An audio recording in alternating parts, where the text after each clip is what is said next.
Bonjour à tous, ici Katsupilami. Nous avons vu auparavant les bases du jeu, donc comment jouer ses cartes, comment faire des dégâts, comment mettre des piles, à quoi ça servait, etc. On a aussi vu comment étaient faites les cartes, quels étaient leurs pouvoirs. Aujourd'hui, on va voir un petit peu comment ça se passe avant le jeu, en particulier comment créer un deck et comment choisir ses cartes. Donc avant tout, qu'est-ce qu'un deck? Donc ça c'est vraiment la notion fondamentale du jour. Le deck c'est un ensemble de 8 cartes minimum que vous associez afin d'obtenir des bonus.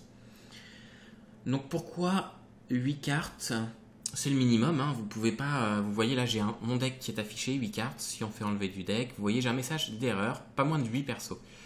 Je vous déconseille d'en mettre plus aussi, parce qu'en fait, le but c'est vraiment de mettre les meilleures cartes. Et si vous en mettez plus, comme vous n'en tirez que 4, vous avez moins de chances d'obtenir et de tirer la carte qui va vous intéresser. Donc, dans l'ensemble, je dis bien dans l'ensemble, pas plus de 8 cartes non plus. Donc là, vous voyez, hein, mon deck Elo actuel, c'est juste un test, hein, il n'est pas forcément bon, je ne sais pas ce que ça fait, je ne suis pas bon en Elo moi-même, c'est un test. Donc vous voyez, c'est un deck en biclan, les Fang Piclang en haut et les Geist en bas. Donc, le but vraiment, oui, c'est d'essayer d'optimiser les sorties, sachant que sur les 8 cartes, vous n'en tirerez que la moitié. Hein. Donc, vous avez bien vu auparavant, vous avez déjà testé, vous en tirez la moitié. Donc, le but, c'est de mettre les meilleures associations possibles. Alors, pour monter un deck, vous avez plusieurs possibilités. La première, c'est de passer par l'onglet Ma collection. Et vous vous mettez sur mon deck, par exemple. Vous pouvez faire enlever votre deck. Ou sur l'onglet Général ici, vous pouvez mettre dans le deck. Donc, vous voyez, quand vous avez des cartes en double comme ça, c'est vraiment pas pratique. C'est vraiment pas intéressant. Je vous le déconseille fortement. Même au début, il ne faut pas prendre ça. Vous allez vous habituer à utiliser quelque chose qui est complètement inefficace. Après ça, bon, quand vous êtes sur l'onglet Mon deck, j'y passe quand même. De temps en temps, j'y passe pour une raison toute simple. C'est quand je suis en train d'évoluer des cartes, quand j'ai un grand nombre de cartes à évoluer, passer par cet onglet me permet de voir quelles sont les cartes qui me restent à évoluer plus facilement. Mais c'est vraiment la seule raison qui peut faire qu'on passe par cet onglet.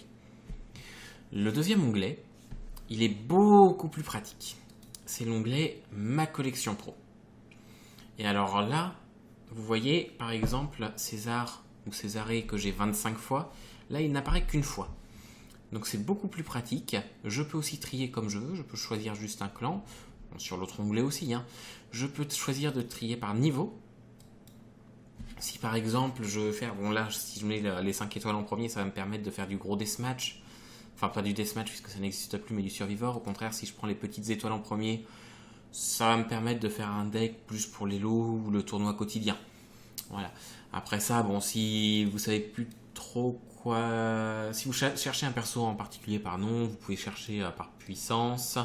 Vous pouvez chercher en fonction de la quantité que vous avez. Enfin bref. Vous avez 36 solutions de recherche. C'est vraiment très pratique. Ensuite, le dernier... Ah oui, pardon. Autre avantage, quand vous faites votre deck, bon là on va essayer d'en faire un à l'arrache. Hein. Vous voyez, si vous mettez vos cartes, vous n'êtes pas obligé d'enregistrer tout de suite.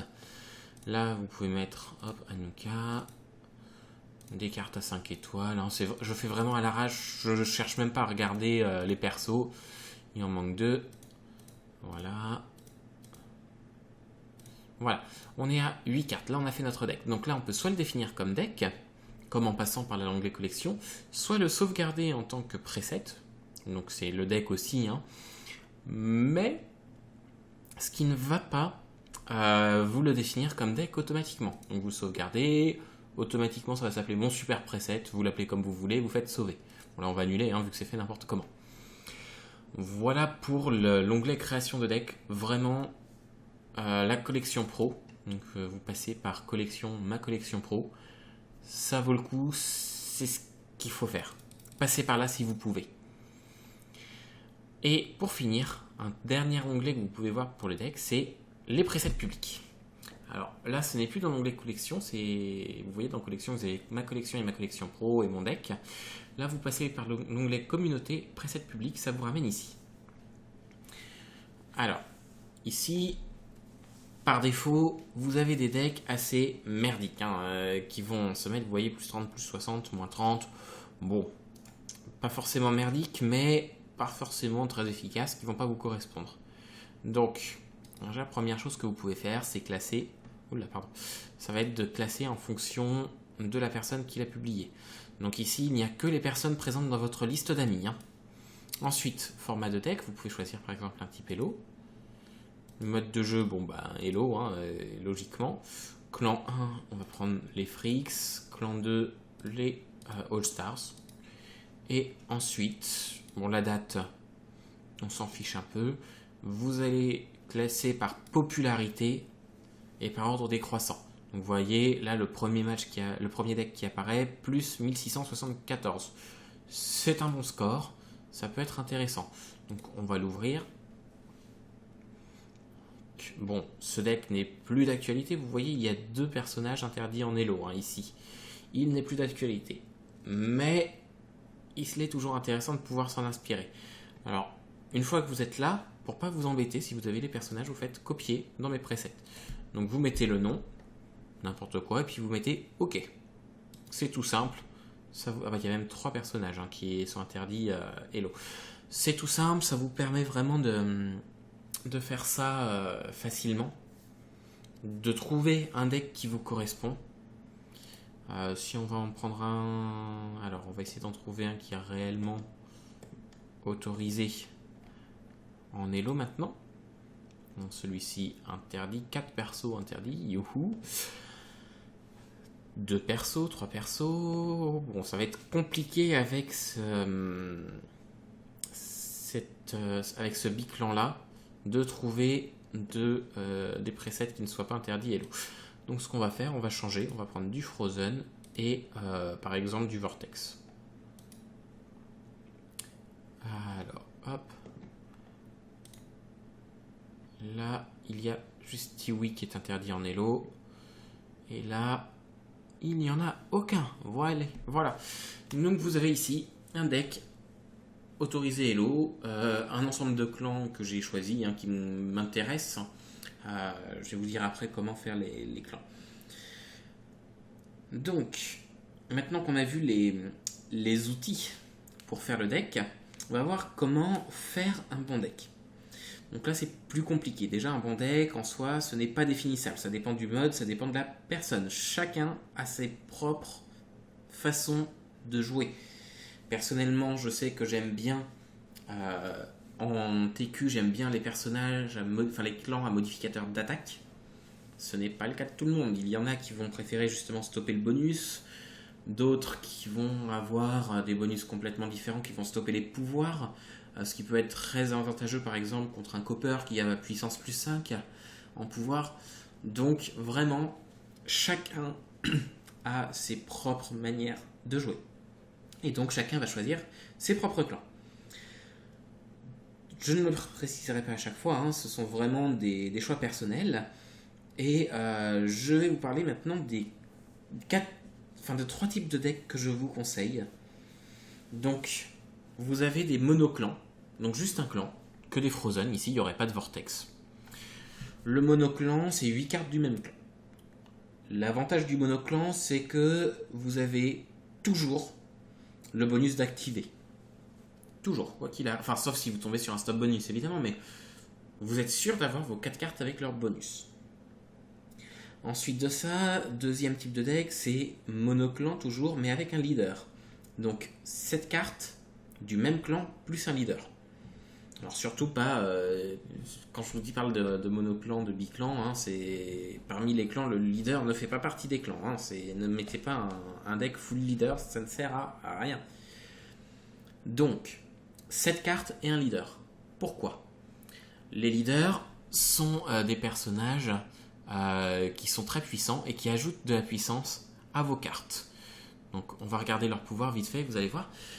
Ça permet, si vous êtes par exemple très agressif ou très défensif, vous pouvez ajouter de la puissance à vos cartes en combinant des cartes identiques. Par exemple, moi avec mes cartes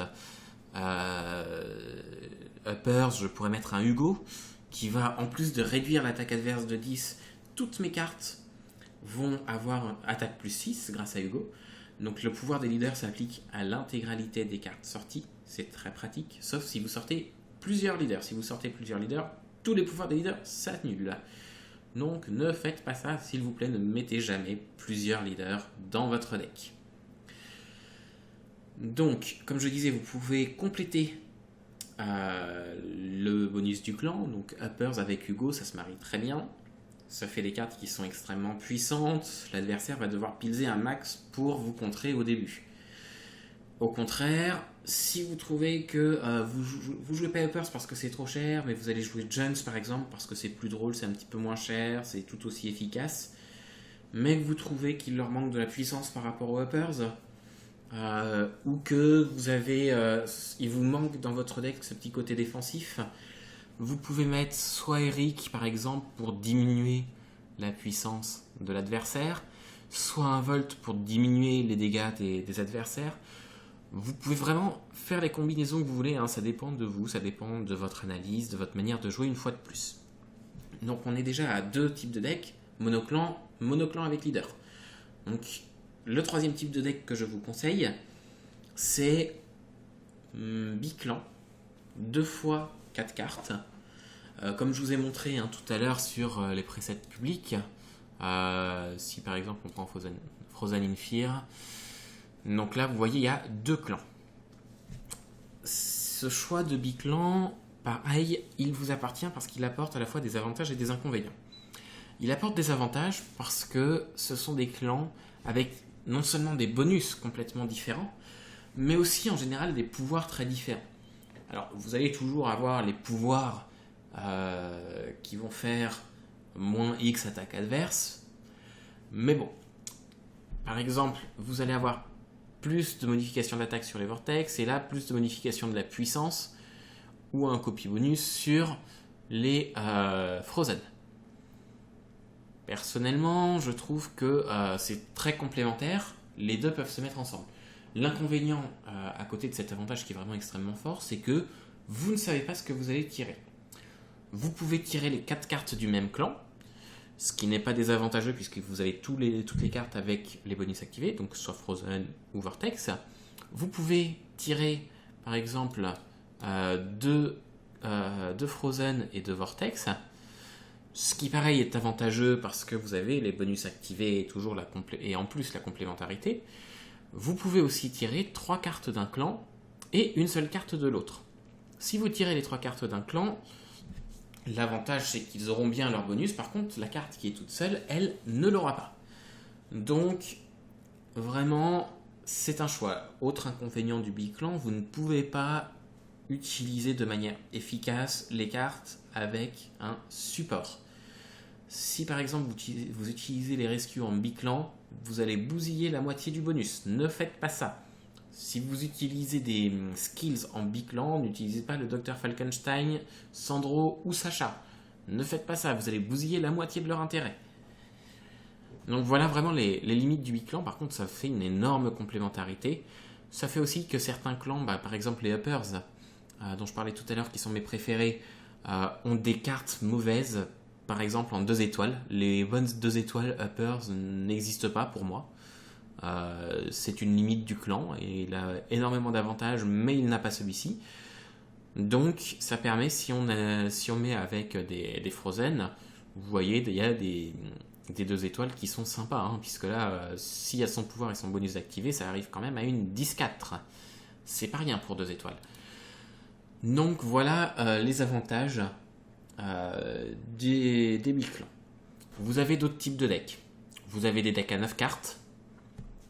C'est des decks qui vont être utilisés. C'est des decks à la base qui sont type 1. Vous rajoutez une 2 étoiles pour faire un type 2 et puis jouer en TQ type 2, mais avec des cartes de type 1, donc vous faites plus de points. Vous avez les decks biclan avec un leader. Alors là, pour le coup, je le déconseille fortement parce que vous avez de fortes chances d'avoir au moins une carte, voire 2, sans son bonus. Vous avez d'autres possibilités. Vous avez les splash aussi. Alors les splash, qu'est-ce que c'est? Je ne vais pas trop m'attarder dessus. En gros, ce sont les cartes qui sont suffisamment puissantes pour être jouées seules, qui n'ont pas besoin de leur bonus et qui vont compléter votre deck. En particulier, il y a Gragsmith. Alors, je connais l'orthographe par cœur. Quand j'y pense dans ma tête, c'est GRAKSMXXT. Je suis incapable de prononcer le nom, comme beaucoup de gens normaux. Donc vous voyez, c'est une 8-5, moins 5 dégâts adverses minimum 1. Ça peut être offensif, ça peut être défensif. Le mettre sans son clan n'est pas forcément toujours une bonne idée, parce que le clan est quand même bon. Hein. Mais si vous voulez absolument jouer un deck mono rescue et que vous n'avez pas de gros réducteurs de dégâts, alors s'ils en ont, mais c'est un exemple, hein, vous pouvez mettre Grams, enfin j'ai machin, voilà, vous m'avez compris, vous pouvez le mettre, c'est une carte qui peut être utilisée n'importe comment. Elle est très bonne, vous en avez d'autres, hein. Vous avez Tanaereva qui est bon aussi, vous avez pas mal d'autres cartes qui peuvent être utilisées en splash. Donc, après ça, les limites que je vais vous demander de respecter, après chacun fait ce qu'il veut, mais donc, n'utilisez pas ces différentes techniques pour débuter, n'utilisez pas les rescues en biclan, faites attention aux cartes qui ont un support de manière générale à utiliser en biclan, ne les utilisez pas. Personnellement, je pense surtout aux skills. Il y a pas mal de Django aussi, après ça, il y en a d'autres, hein. Il y a des Roots, il y a des All-Stars qui ont du support, il y en a plusieurs. Vraiment, faites attention à ces supports. Après ça, je vais vous donner quelques idées de biclan. Personnellement, j'aime beaucoup l'alliance Uppers All-Star parce que cette alliance est très agressive. Vous diminuez la puissance sous les attaques, vous êtes toujours en train de taper sur l'adversaire. C'est une alliance qui est très agressive. Après ça, le problème des All-Stars, c'est qu'ils n'ont pas de cartes avec une très forte puissance. Ils ont très peu de 8 de puissance, pour ne pas dire aucune. Les 7 de puissance, pareil, sont relativement limités. Donc la plupart vont être à 6 ou moins. Il y a quelques 7 étoiles, hein, enfin quelques 7 de puissance, mais bon. Dans l'ensemble, c'est pas des très grosses puissances. Après ça, l'autre biclan que j'apprécie beaucoup, c'est le Geist Nightmare. Geist Nightmare, ça vous permet de tout bloquer. Nightmare le bonus, Geist le pouvoir. Donc c'est vraiment à voir comme vous voulez, mais en plus vous avez des double stops. Je m'étais amusé à faire un deck double stop. On va voir d'ailleurs s'il est toujours dans mes presets, le temps de le charger. Bon, c'est pas grave, on va y retourner. Alors, preset public. Donc, mes presets. Voilà, j'avais fait Nightmare Roots, pas Nightmare Geist. Mais pareil, vous avez les mêmes. Donc là, vous avez un stop, deux stops, avec une carte avec une réduction de puissance, réduction d'attaque. Stop, stop, moins 2 dégâts, moins 3 dégâts. Avec ça, vous bloquez tout. Le mec en face ne peut rien faire. Alors, ce n'est pas très puissant en soi, parce que vous voyez, il y a Arnaud qui a 4 de puissance. Mais bon, c'est des cartes qui passent assez facilement. Vous avez 25 étoiles. Donc c'est valide en tournoi quotidien type 1, en absolu. Et c'est pas très rapide. Mais vous avez, si vous vous débrouillez, vous avez pas mal de chances de gagner, parce que le mec en face, vraiment, il a tout bloqué. Il peut plus rien faire, il a ses yeux pour pleurer, et puis voilà. Donc oui, après ça, cette alliance est moins roleplay, on va dire, que Geist et Nightmare. Donc qui est plus fun aussi à jouer, je trouve. Mais bon, ça c'est un avis personnel. Vous avez les piranhas à la place des Nightmares qui peuvent être utilisés. Bon, Pirate et Roots, pourquoi pas. Pirate et hippie. On va dire que ce sont les pirates qui leur fournissent la drogue, mais bon, voilà. Vous avez d'autres alliances. Par exemple, bon, tout à l'heure, je vous ai montré une Vortex Frozen. L'avantage, c'est que si vous passez une Vortex, ça passe bien. Si vous ne le passez pas, vous récupérez les piles et vous activez le bonus du Frozen derrière. C'est très efficace. C'est pas la seule, faut pas utiliser uniquement le vortex pour récupérer un pills gratuitement, hein. Le but c'est quand même de faire du dégât à l'autre. Si jamais vous vous plantez, ça peut arriver, vous récupérez vos pills et vous passez le frozen derrière. Franchement, c'est pas mal. Après ça, par contre, il y a des alliances que je vous déconseille fortement. Ces alliances, ça va être les alliances entre les clans qui possèdent le même type de bonus. Donc, ici on voit la liste des clans, hein. Ne mettez pas par exemple All Stars avec Bangers ou avec Uluwatu. Ne mettez pas des Junks avec des Sentinelles, des Roots, des choses comme ça. Pourquoi ne pas mélanger les bonus similaires? On pourrait se dire, ça donne le même avantage, ça permet de garder le style de jeu, ça fait des cartes complémentaires au niveau des pouvoirs, des puissances. Certes, c'est vrai. Mais si vous faites un deck mono Uluwatu, vous êtes sûr à 100% d'avoir le bonus plus 2 puissance qui s'active. Si vous faites un biclan Uluwatu Bangers, vous avez 3 chances sur 4 d'avoir les 4 cartes qui ont le bonus plus 2 qui s'active, donc le même bonus comme si vous n'aviez qu'un clan. Vous avez une chance sur 4 d'avoir une carte qui est toute seule, sans bonus. Ça sert à quoi de prendre ce risque alors qu'au final vous allez vous retrouver avec le même bonus? Alors, oui, il peut y avoir des exceptions. Oui, j'ai joué entre autres au début contre des Uppers Montana. Certes, vous pouvez rencontrer des clans Nightmares, Piranha. Vous avez des choses comme ça. Mais ce n'est pas efficient. Ça peut être efficace, ce n'est pas efficient. Parce que vous avez le risque de vous retrouver avec cette absence de bonus qui est très important et qui est vraiment gênant, hein. Ça ne sert à rien de risquer de perdre un bonus pour avoir des clans qui ont le même bonus. Donc ne faites pas ça. Maintenant, on va essayer de faire un deck vite fait. Alors on va pas forcément faire un bon deck. On va faire un deck à moins de 10 000 cleans. Je sais pas si ça va être efficace, mais on va essayer de faire ce deck. Ce deck, pour le faire, on va passer à la fois par ma collection pro et par le marché. Le marché, ça permet en fait de voir... je risque d'y revenir, hein. On va d'abord essayer de rester sur ma collection pro. Mais ça permet de voir si jamais vous avez des doutes. Si là, par exemple, on va faire un Junks et puis un autre clan. Là, ça va les trier par ordre de prix. Donc, ça va permettre de savoir quoi mettre.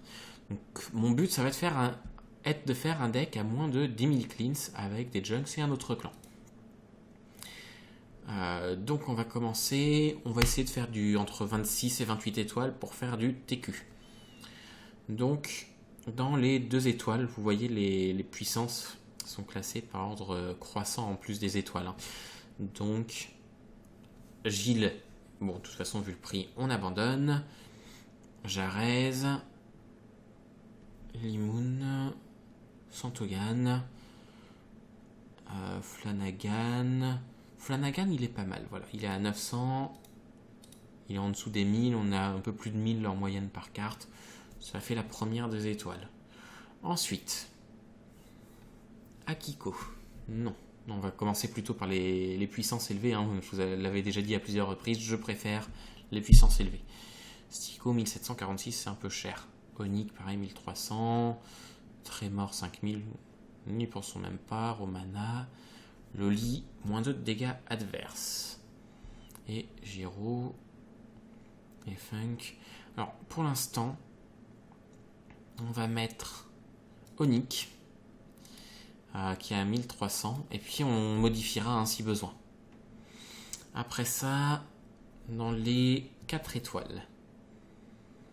Qu'est-ce qu'on a en 8 de puissance dans les 4 étoiles? Gibson, 3000. Non. Fizzle, oui.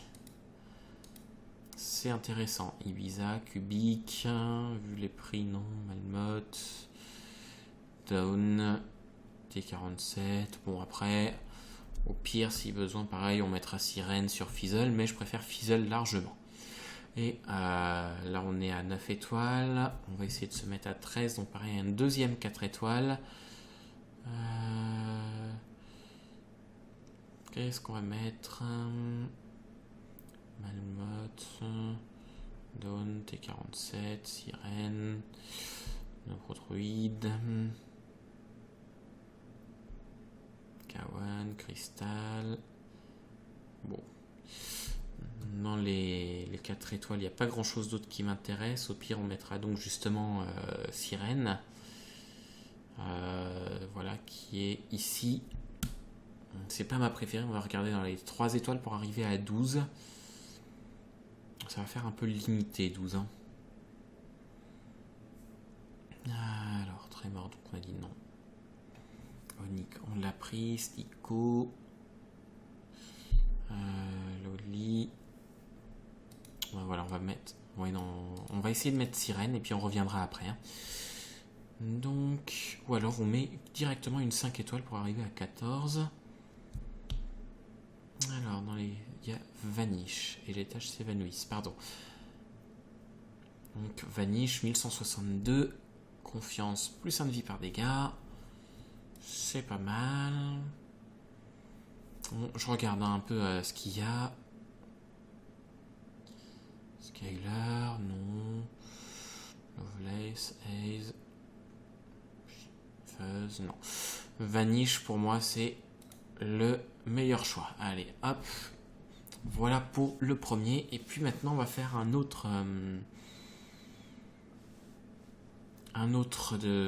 clan. Donc, on va pas utiliser un modificateur d'attaque.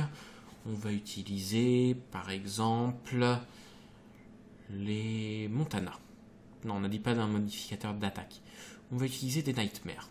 Alors, ou des Piranhas. Les Piranhas, j'aime bien. Ils sont un peu moins forts en général, les Piranhas, que les Nightmares. Mais ils sont plus faciles à placer. Ils jouent beaucoup sur les Pills, ce qui peut être très sympa. Donc, on va voir ce qu'il y a de faisable. Alors, en 2 étoiles, Hawkins Noël ou Hawkins.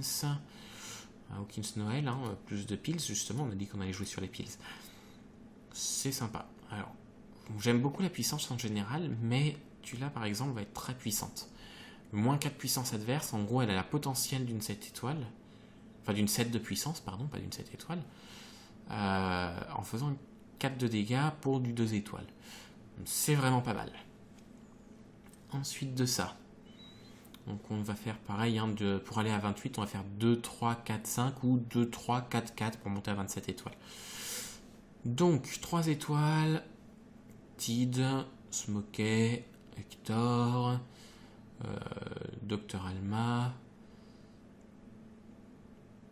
Sian, Baba.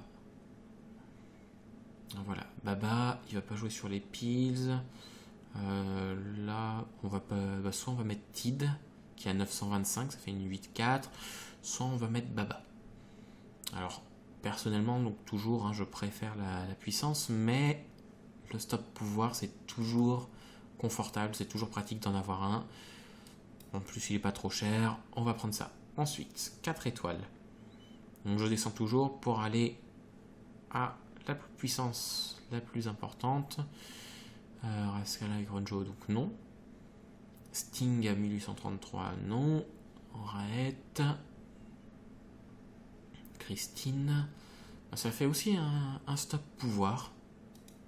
Un deuxième, voilà. Donc vous avez du multi-stop. Et après ça, on va prendre... Alors, dans les 5 étoiles qui ne seraient pas hors de prix, Pest, Fisher, Blood, Lisbeth, Akab, Slimane. Vous avez Slimane, qui n'est pas hors de prix, mais franchement, c'est pas ma préférée. Après ça, vous avez dans les 4 étoiles, s'il y en a d'autres qui pourraient être prises.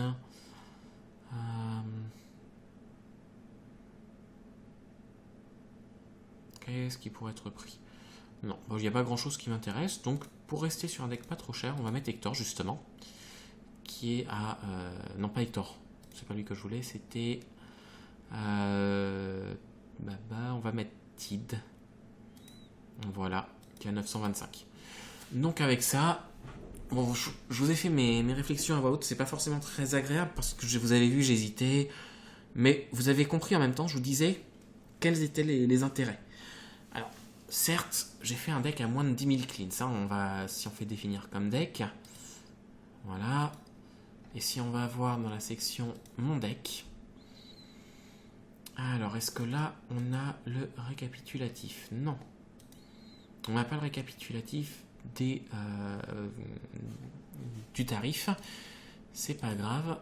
On va utiliser la calculatrice, donc plus 910 plus 1358 plus 1164 plus 911 plus 910 plus 77 plus... Vous voyez, on est à 7365. Donc, on est très loin des 10 000 que j'avais dit. Après, oui, en effet, c'est pas agréable de chercher uniquement en fonction des prix. Donc, on va faire on va repasser par la collection Pro. Et on va faire cette fois un deck vraiment en cherchant à s'amuser et à faire un bon deck, sans limite de prix. Alors, qu'est-ce qu'on pourrait utiliser comme clan? J'aime bien les Raptors, mais ils n'ont pas encore grand-chose. J'aime bien les Riots. Donc on va faire des Riots. Et puis, qu'est-ce qu'il va y avoir d'autre? On va faire des Riots et puis on va mettre des Uppers. Voilà. Sans limite de prix, en se faisant plaisir, pour du TQ T2. Donc pareil, entre 26 et 28 étoiles. Donc, dans les 2 étoiles. Là, vous avez Géo. Alors, il faut qu'il tombe contre un stop pouvoir, parce que copie puissance et dégâts, c'est pas top sur une 2 étoiles, sans modificateur de puissance ou d'attaque. Ça peut être très bien sur des Uluwatu, des All-Stars. Ça peut être très bien sur du Sentinelle à la limite, mais surtout pas sur du Riot. Je trouve ça assez inefficace. Kenji est pas mal. Harmonia, Stop Pouvoir, excusez-moi pour la SMS. Grucci plus de Pills. Kenji Noël, Boomstock. Courage, puissance et dégâts plus 2. Ça peut faire du 8-5 si tout passe. Donc on va mettre Boomstock. Ensuite, Dr Van Weasel. Vous avez une des rares cartes avec 9 de puissance, il y en a très peu. C'est très bien. On pourrait mettre un replay à la place, qui est assez sympa, qui protège sa puissance. 8-4 protection puissance, c'est bien. Ensuite, dans les 4 étoiles.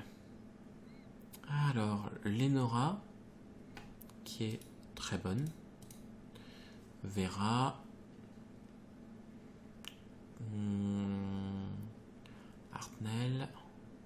Ou dans les 5 étoiles, bah tenez, on a Périclès, qui peut faire une 9-8 au dernier round, c'est énorme. Alors certes, il faut que son pouvoir passe, mais ça peut faire une 9-8. Alors, pour l'instant, on n'a pas de... Vous voyez, donc là, je recherche en fait sur la carte, ici, il y a le symbole qui indique qu'il y a une perte en TQ. Par exemple, vous voyez sur Jackie, ici, il y a la coupe, donc ne pas utiliser en TQ, malheureusement. D'ailleurs, je vais peut-être pas utiliser des uppers avec. Je vais peut-être utiliser... Qu'est-ce qu'on pourrait mettre? On pourrait mettre des Frozen. Tiens, c'est bien les Frozen. Alors, pourquoi les Frozen? Parce que j'adore leurs 5 étoiles, et en particulier, vous avez Eleanor, qui est très peu connue pour son one-shot. C'est la seule du clan. C'est l'une des très rares en dehors des Fang Piklang et Larunta. Il y en a 3 en dehors. Il y a Mecha Coloss, Coloss et Eleanor. Donc on va prendre Eleanor, qui à la base n'est pas extrêmement puissante, mais vous voyez, Eleanor en revanche, puissance et dégâts plus 2. Donc ça fait une 8-10. Avec son croissance moins 1 attaque adverse, ça peut faire jusqu'à moins 4 adverse, c'est pas énorme, ça peut jouer. À une attaque près, si vous êtes à égalité d'attaque, juste modifier d'une attaque vous fait gagner le round. C'est très bien. Donc on va mettre Eleanor. Après ça, Michael, confiance plus 4 vies. Tsuka, Stompa. On va mettre Stompa, qui est bien aussi. Loki. Montre du adverse. Stooge. Oula. Pardon. Petit bug au niveau du bras. Désolé. Donc Stooge, pareil, hein, copie puissance et dégâts adverses. En revanche, ça peut passer, et encore, c'est pas très intéressant. Hein, pour une 8-4, c'est un peu dommage. Akunak, ça fait 8-4, ça fait du 10-6 en revanche. Ça peut être très bien. Mais j'aime bien Loki, qui peut monter à 11-3 et surtout moins 3 de vie adverse, ça fait du 11-6. Donc on va mettre un Loki. 5-4-3 et on va mettre un 2 étoiles. Et ben, Yod peut être pas mal. Ça fait du 10-4 potentiellement en revanche. Avec protection, puissance et dégâts. Donc c'est assez important. Milka, Winzy, iCube, Tsuk. Pas non. Alors là, il n'y a pas vraiment. Même si Yod est pas mal, il n'y a pas vraiment de 2 étoiles qui arrivent à me convaincre. Donc la première possibilité, voilà, je mets Yod. Ça, c'est la première possibilité. Personnellement, enfin, c'est une bonne possibilité. Hein. Yod est une bonne carte. Il y en a d'autres. Je ne suis pas convaincu personnellement par ces cartes-là. À la limite, si vous avez Ice Cube, puissance et dégâts plus 1, non, c'est pareil. 1000k, moins 3 attaques adverses. Autant c'est très bien sur Eleanor d'avoir quelques modifications d'attaque en cas d'égalité, parce que la 5 étoiles va quasiment toujours perdre, sauf contre une 5 étoiles en face si vous jouez en premier. Au contraire, la 2 étoiles va quasiment toujours jouer en premier, donc moins 3 attaques, il y a peu de chances pour que ça serve. Donc ce qu'on va faire, n'étant pas fan de leurs 2 étoiles, on va supprimer Eleanor, on va supprimer Yod, et puis on va mettre des cartes avec moins d'étoiles à la place d'Eleanor, mais plus d'étoiles à la place de Yod. Donc on peut mettre une 4 et une 3 étoiles. Donc en 4 étoiles, j'avais Stompa. Si je mets, par exemple, Monkey, voilà, et une autre 3 étoiles, donc j'étais avec Loki. Si je mets Akunak, qui peut faire donc oui du 10-6 en revanche, voilà. Donc vous avez Monkey en confiance ou en revanche, vous avez Akunak en revanche, Loki principalement en revanche, mais avec 9-4 potentiellement aussi sans revanche. Stompa, pareil, hein, principalement en revanche, mais aussi sans revanche. Periclès, Lenora, Van Weasel et Boomstock n'importe quand. Donc, après, oui, on va vous dire, Boomstock, c'est encourage. Oui, ça va se voir venir et on pourra mettre le stop pouvoir contre lui. Mais bon, dans l'ensemble, je pense que ça fait un deck sympa. Avec 26 étoiles. Donc assez peu, hein, 28 étoiles, pardon. 28 étoiles, ce qui est pas mal. Ça fait plus en fait que 26 et ça commence à faire beaucoup 28. Hein. Surtout en T2, ne dépassez pas les 28, vous perdrez des points. 64 de puissance additionnée et 26 de dégâts additionnés. Donc 26 de dégâts additionnés, c'est-à-dire que si vous prenez tous les dégâts là, que vous divisez par 2, vous allez toujours avoir 13 de dégâts sortis en moyenne. 13 de dégâts sortis à la base, c'est peu. Parce que 13 de dégâts, ça veut dire que pour faire un KO, vous allez soit devoir mettre des furies, soit devoir passer les 4 cartes. C'est très difficile. Mais c'est dégâts. C'est 13 de dégâts. Celui-ci, plus de dégâts. Celui-ci, bon, on va rien dire. Celle-ci, non plus. Périclès, jusqu'à plus 4 de dégâts. Donc on est déjà à plus 6 de dégâts. Stompa, en revanche, plus de dégâts. Donc on va faire une moyenne plus 1 dégât. Donc plus 7. Loki. Loki, pareil, plus 1 dégât avec son bonus en moyenne. Hein. Donc c'est à plus 8, mais aussi plus 3 avec les moins 3 de vie. Donc on est à plus 11. Banki. Pareil, on va dire plus 1, donc plus 12. Et Akunak, par contre, on va l'utiliser que en revanche, donc plus 6. Là, 18 dégâts en plus. 18 dégâts en plus sur les 26. Donc ça fait 9 dégâts en plus sur les 13. Ça fait 22 dégâts en moyenne sortie. Et là, pour le coup, c'est bien plus puissant. 22 dégâts, en gros, sans furie, vous passez un personnage sur deux, vous faites un KO. Un KO, pardon. C'est intéressant. Donc voilà, une idée pour faire des decks. Vous avez suivi mon cheminement. Il n'est pas parfait, il était hésitant, parce que j'ai vraiment regardé, je ne connais pas toutes les cartes par cœur, vu le nombre de cartes qu'il y a, il y en a 1200, 1300. Donc, il faut regarder au fur et à mesure, se dire ce qu'on veut atteindre comme puissance, comme objectif, se fixer un nombre d'étoiles, c'est très important, je vous ai dit entre 26 et 28 étoiles. Si vous voulez faire du T1, c'est 25 ou moins, pareil pour les lots. Si vous voulez faire du T2, je vous déconseille pour le TQ de faire plus de 28. Et je vous déconseille de faire moins de 28 par contre pour du Survivor, où là vous allez tomber sur tous les bourrins. Donc voilà, j'espère que cette séance vous aura plu. Et puis je vous dis à très bientôt. Bon jeu!